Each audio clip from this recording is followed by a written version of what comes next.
합독하시겠습니다.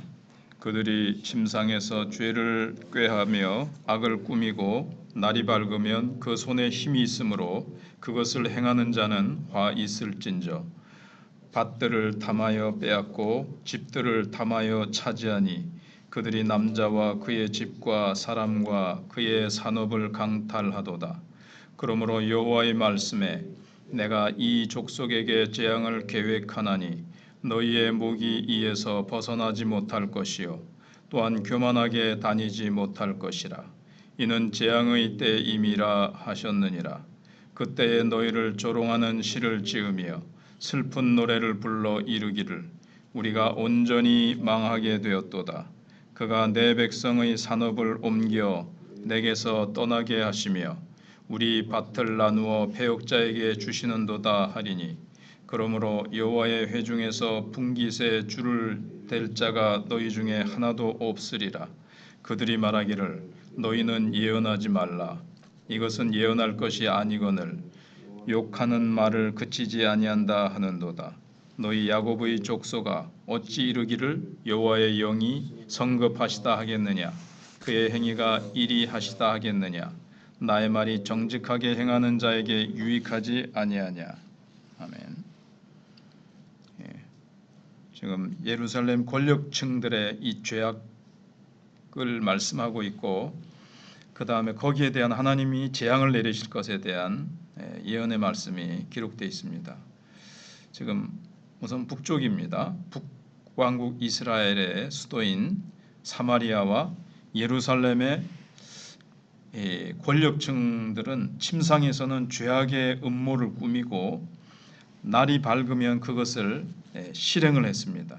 그들은 하나님께서 각 가정에 이렇게 배분해 주셨고 또 매매의 대상이 되어서는 안 되는 토지를 강탈했습니다. 여호수아 시대 때 각 지파별로 땅을 딱 나눠주고 그 지파에서는 또 가정별로 땅을 딱 나눠줬는데 이것은 하나님께서 지계표를 옮기지 말라고 말씀하셨습니다. 매매하거나 지계표를 자기 땅으로 조금이라도 이렇게 돌로 옛날에 이렇게 해놓은 이렇게 선을 긋다시피 이렇게 딱 되어 있는데 지계표를 옮기지 말라고도 말씀하시고 매매하지 말라고 하셨는데 이것은 계속해서 이제 이렇게 기업으로 물려주고 해야 되는 거죠. 근데 아예 막 매매도 해서는 안 되는데 강탈을 해버립니다. 이렇게 그러니까 이제 뭐 조금 돈 주고는 그냥 강제로 빼앗았겠죠. 1,000만 원짜리를 갖다가 뭐 한 10만 원 주고 강탈을 하듯이 그렇게 했겠죠.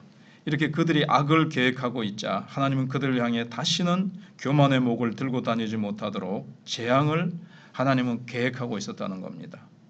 권력층은 죄를 계획하고 그걸 실행합니다. 하나님도 재앙을 계획하시고 때가 되면 딱 하나님께서 회개하고 돌아오지 않으면 재앙을 실행하시겠다는 거죠. 그들은 바로 실행해도 하나님은 바로 실행을 하지 않으십니다. 그만큼 인자와 자비가 풍성하시죠. 그것은 뭐냐면 나라를 온전히 망하게 하고 난폭한 이방의 정복자가 모든 토지를 소유하게 함으로 말미암아 권력자 중에 하나도 자기 땅을 가지는 자가 없게 하는 것입니다. 강탈을 했으니 강탈을 당해보는 겁니다. 땅에 대한 탐욕으로 가득 차 있기 때문에 그 땅을 하나님이 다 가져가심으로 말미암아 그 땅이 너희 땅이냐, 너희 마음대로 그렇게 할 수 있는 그 땅이 그런 거냐, 그게 내 땅이다. 하나님의 주권을 나타내시기 위해서 그들의 탐욕을 하나님께서 꺾으시기 위해서, 교만을 꺾으시기 위해서 재앙을 당하게 하신다는 겁니다. 선지자는 이 일이 일어나게 될 때 대적들은 조롱하는 시를 짓고 백성들은 슬픈 노래를 지어 부르게 될 것이라고 예언을 합니다. 그게 어떤 거냐면 우리가 온전히 망하게 되었도다. 그가 내 백성의 산업을 옮겨 내게서 떠나게 하시며 우리 밭을 나누어 패역자에게 주시는도다. 그렇게 이제 패역자들이 와서 그 땅을 다 빼앗아 간다는 거죠. 죄는 반드시 망하게 합니다. 잘못 가진 것은 반드시 사라지게 됩니다. 그거를 지금 미가 선지자가 말씀하고 있는 겁니다. 두 번째, 선지자의 거기에 대해서 이제 선지자가 예언을 했습니다. 그런데 그 예언을 거부하는 백성들의 소리를 미가가 기록하고 있습니다. 미가의 이런 예언에 대해 백성들은 하나님의 말씀이 아니라 욕이라고 막 이렇게 치부를 합니다. 너 지금 그러면 하나님의 말씀으로 잘 귀 기울여 듣고 그 말씀 앞에 정말 회개해야 되는데 뭐 욕하느냐 이렇게 하면서 그의 입을 막으려고 했습니다. 사실 선지자의 입을 막는 것은 하나님의 입을 막는 거죠. 하나님 그런 말씀 마세요. 축복하는 말씀이나 해주시지 무슨 재앙을 내린다고 하세요. 이제 이런 거죠. 그래서 선지자는 이에 굴하지 않고 하나님이 그렇게 성급하시냐 이렇게 이제 백성들이 말하는 거예요. 그리고 심판이 사랑의 하나님이 하실 행위냐 이렇게 막 대드는 겁니다. 거기에 향해서 너희가 만약에 말씀을 듣고 정직하게 행동한다면 너희가 돌이키는 것이 유익하지 않겠느냐. 죄를 짓지 않고 하나님이 주신 말씀대로 다른 사람을 불법으로 강탈하고 그렇게 하는 것이 그게 정직한 자가 행할 바냐. 말씀대로 살아가면 정말 정직한 자의 행동은 축복받을 행위고 그것이 온 나라에 축복을 가져오는 아름다운 질서인데 너희들 이 말씀 앞에 잘 생각해보고 그것을 받아들여야지. 그래야 너희들에게 축복이 되고 유익이 된다. 이렇게 이제 얘기를 하는 겁니다.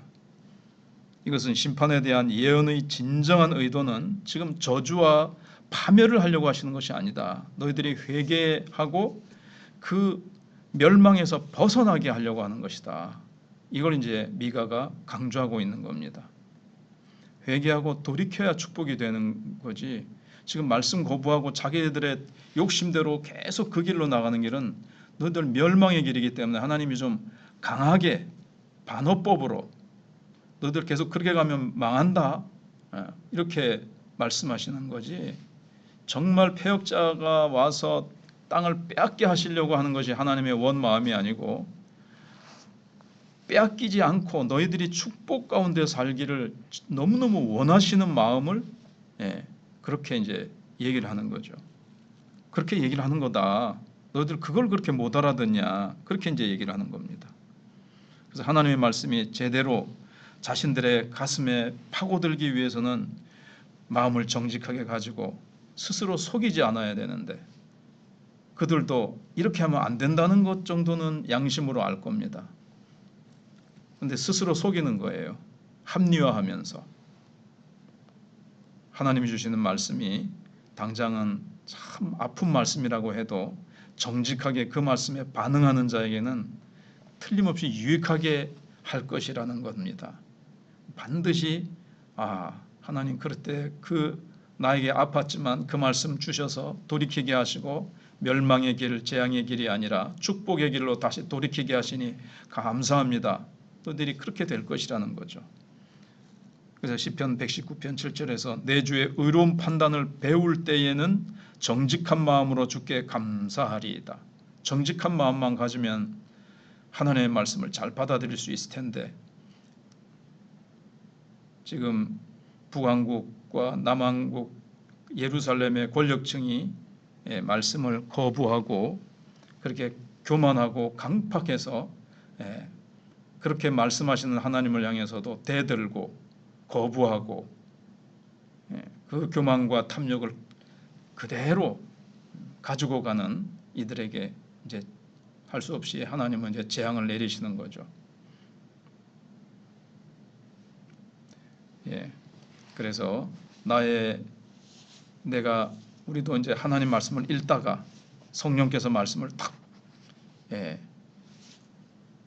아픈 말씀을 주실 수 있습니다. 근데 그거는 나를 아프게 하려고 하는 것이 아니라 나에게 유익되게 하시려고 인도하시는 말씀이고 성령이 깨닫게 하신다는 것을 우리가 알고 성령이 우리에게 주시는 말씀을 들을 귀, 그게 이제 정직한 마음이요.